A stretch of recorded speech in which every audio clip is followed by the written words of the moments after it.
संजय पराशर जी, आपका बहुत स्वागत है दिव्य हिमाचल टीवी पर और हम पहाड़ी कार्यक्रम में।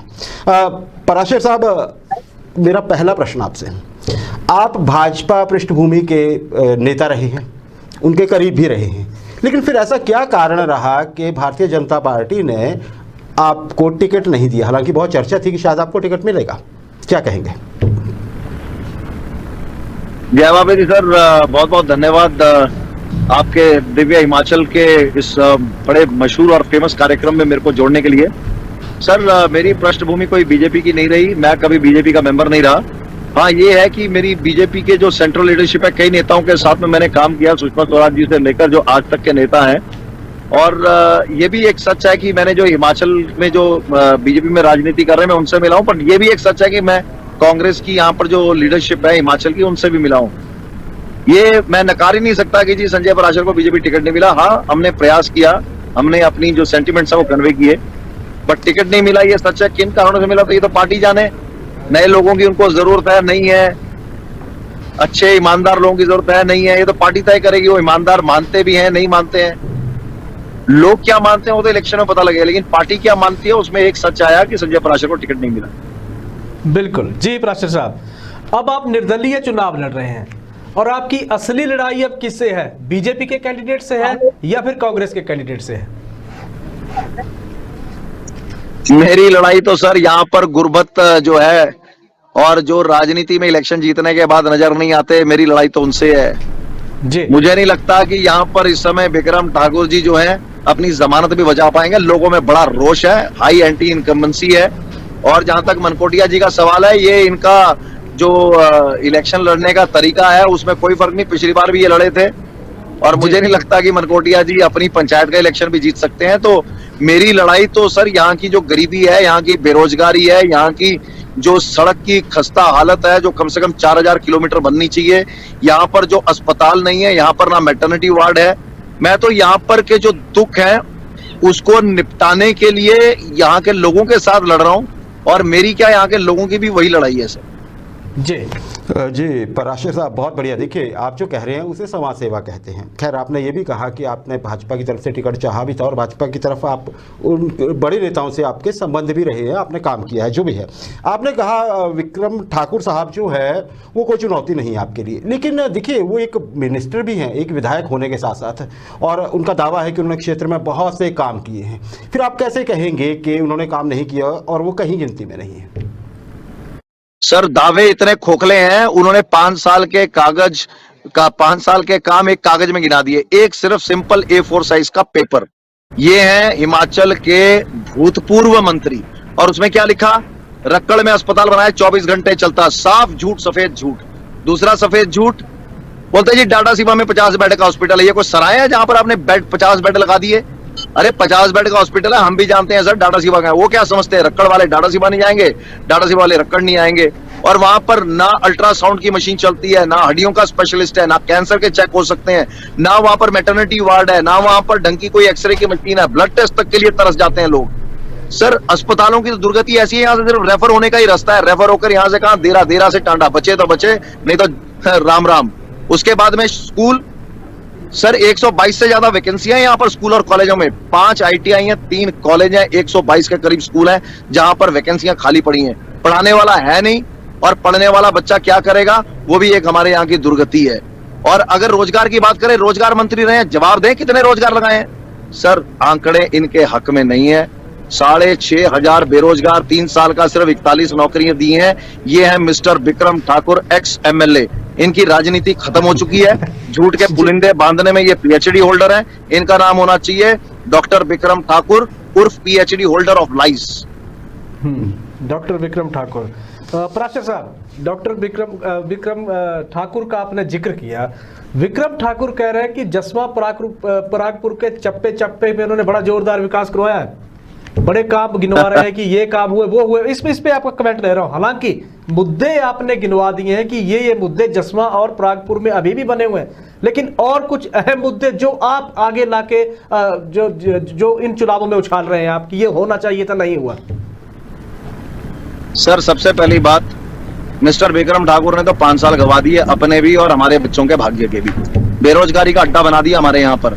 38 शराब के ठेके हैं जसवा परागपुर में, और 14.5 करोड़ रुपए उसमें से सरकार कमाती है एक साल में।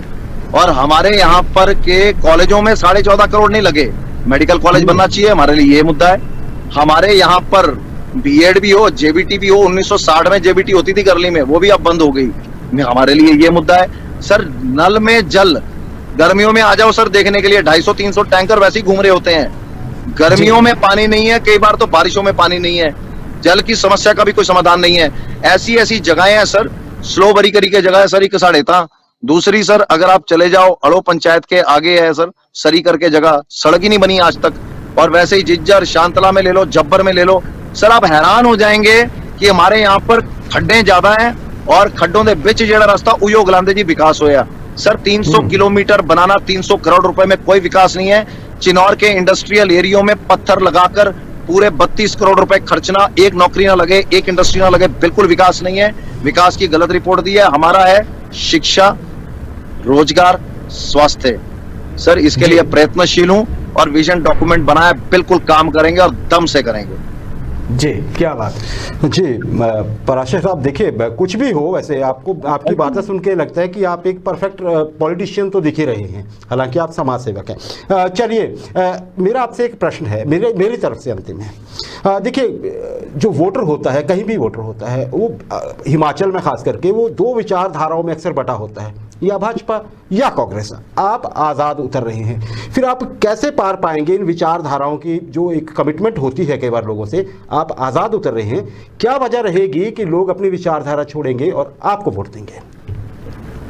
सर लोगों में एक ही विचारधारा है कि हमारे यहाँ पर विकास होना चाहिए, और आज की तारीख में लोग ईमानदार चाहते हैं कि भाई वोट ईमानदारी से डाली और ईमानदार को डाली।